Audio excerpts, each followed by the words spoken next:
So, I want to make something of a small rant. Title of the rant is called "The Mercies of the Wicked Are Cruel." That's not uh, that's not a phrase I came up with. Uh, I won't tell you who said that. It's a wonderful phrase by a wonderful thinker, and it's very evocative of a certain problem, a certain mindset. And I just want to give some legal examples that, in my point of view, fit with this. So there's quite a few things. The idea that law has been a place where this phrase has manifested itself. That's something that I believe to be true, and many efforts to make the law more human, scare codes, have actually turned out to make the law rather inhuman. So not exactly what was thought about. Possibly because the underlying ideology of the whole thing, of the whole effort, is simply misguided. So I'm thinking about a few things, and I will just say a little bit about this. So first one of them is the idea that punishment as retributive is somehow cruel, and it must be replaced with punishment as prevention or punishment as rehabilitation. Now, these what my thesis will be is that punishment as retribution is the only option that's actually not cruel. The other two are potentially or almost always actually the case. Why do I say this? Well, because punishment as retributive is the only theory of punishment that makes the punishment fit the crime. Punishment as retributive means that you get bad for the bad you did. You get bad in the measure. No more, no less. You get bad in the measure of the bad that you did. Now, this is you pay the exact amount. When you're thinking about crime, you're dealing with a situation in which anything more is called scapegoating, and anything less is just as problematic. Now, if you say, well, no, punishment for me is only a preventive tool, well, then what's holding you back? Say, okay, I have a problem with corruption, death penalty for corruption. Too many thieves, cut their arms. No, point being, if that's what it takes to actually prevent, under the preventive theory of punishment, you have to do it. And if it's a little bit more, of making a show of a certain criminal, hang him in a particularly brutal way, well, then that's what you have to do. That's called scapegoating. You're giving people more punishment that they do not deserve. Uh, the second one, giving them less. And now let's think about the rehabilitation theory of punishment. So somebody commits a crime, and now we have a therapy session with the victims. We reintegrate them in the community. So you see what's happening there. So I have a second monitor that just turned off. Okay, you see what happens there. Well, now the law, which is about obligation, is telling you, community, accept this person back. It's telling you, victim, forgive this person. You have to. Now it's an obligation. So forgiveness, which is never an obligation, forgiveness is always a grace, something that you can give or withhold. There's no obligation to forgive.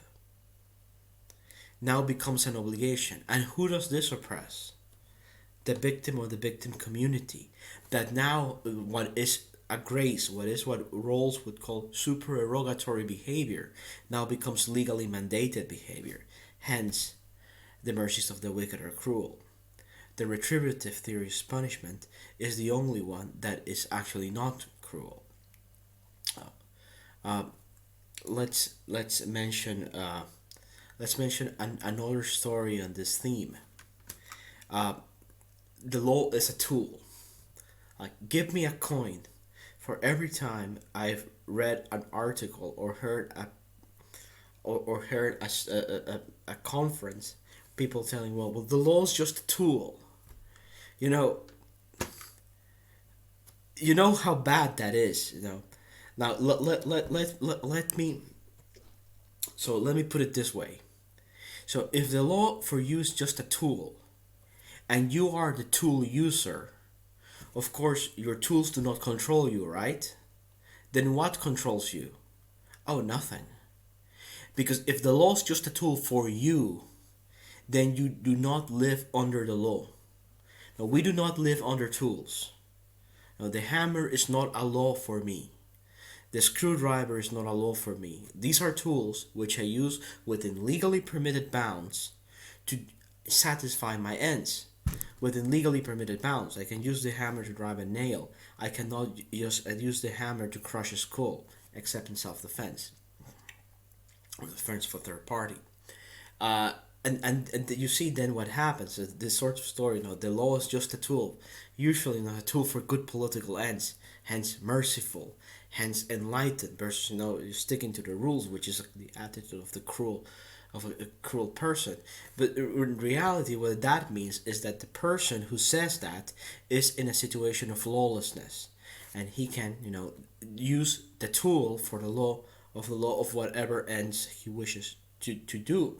And let's just go now from the law is just a tool, to make an omelette you need to break a few eggs. You see, they are in parallel now. You might want to use that tool to break a few eggs, because after all, you're using it to reach a socially desirable end. Once more, what appears to be a lax teaching ultimately ends up to being the cruel one. And let's add another one, because these all come in a theme. They are bundled together. This is just a common way of thinking. I would hesitate to put a name on it, but let's be a little bit. So the screen keeps coming out. Let's just say some sort of, I don't know. Let's call it a 60s thinking. Let's add one more here. Okay, and that's unfair to the 60s, because probably no, the problem started much earlier. Let's add another one. X is political. The law is political. The personal is political. The human rights is political. All these things. Now, when you hear stuff like this, now understand that you're hearing propaganda. X is political. Now, let one way to defend yourself against these sorts of measures is to change one word and try to keep the formula. Now, let's replace the word political with something else. No, the law is about winning and losing. The law is about power. Personal is about power. Personal is about winning and losing. Okay, the human rights is about power. Human rights is about winning and losing. Okay, so you see that starts to sound a little bit different. Now let me do another replacement. Let's take winning and losing, and let's take power, and let's change it with another word that it might sound like a reasonable fit here. Let's say, well, it's about bullying. Well, because if you use your power to win or to lose, and if that's how you use your power in unconstrained fashion, well, one of the things I might say, well, is that's in many places called bullying, right? And then I say, well, law is about bullying. The personal is about bullying. Human rights is about bullying. Well, suddenly, I think it sounds less, sort of this matrix thing that people go to the end of the rabbit hole and discover that law is about power. Rather, it sounds something quite different. No, that's okay. See, you have found an elaborate justification for the most base of human motives, the search for power and domination over others. And you're telling me that there's nothing else. You're telling me that that's all your universe for you. That you do not understand another way of relating to the law, or relating to the personal, or relating to human rights, or relating to any other topic that you choose, except being dominated or dominating. Well, this is a bit of a rant, and I'm taking the offensive. But going back to a little bit of what I said about Marcuse, I understand how people get into that point of view. I just don't want to go there. I believe rationally you're not obliged to go there. But that's an intellectual poison from which we have drunk very much, very deeply of it, and there's no very good solution to that. But all these three sayings, and I guess I could probably add a few others, but no, okay, these are good for now. All these three sayings, no, they hang together. They're part of this theme. The mercies of the wicked are cruel. And what I essentially what I mean by this is that a certain form of laxity, a certain form of permissiveness, a certain form of, let's say, uh, let's put a heavy word in it. Let's call it antinomialism. Nomina coming from nomos law, anti against it. And then I'm sorry, antinomianism. I got confused with the other bad guys. Certain sort of antinomianism, which is always presented as liberation, uh, actually does not really end up there. It ends up in a rather different place, and now this is a very charming way of looking at the world. You start to get into it, you're drinking an intellectual poison, of which words are very poor corrective. So I've tried, to give sort of a rant, and then there's words against words. I don't think words are a very good corrective here.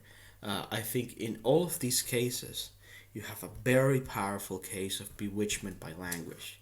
The language that we're using somehow leads us into this trap, and that these 3 points actually do not are not what they seem, requires much more effort than finding them. So yeah, that's what I think about this. So it's a quick rant. Let's see how it goes. I'm recording on a different computer, on a far worse computer. Um, I don't know if it works. I have my technology setup is a complete disaster. I have like four things, none of them work. Then so that's, I guess that's a little bit cruel too.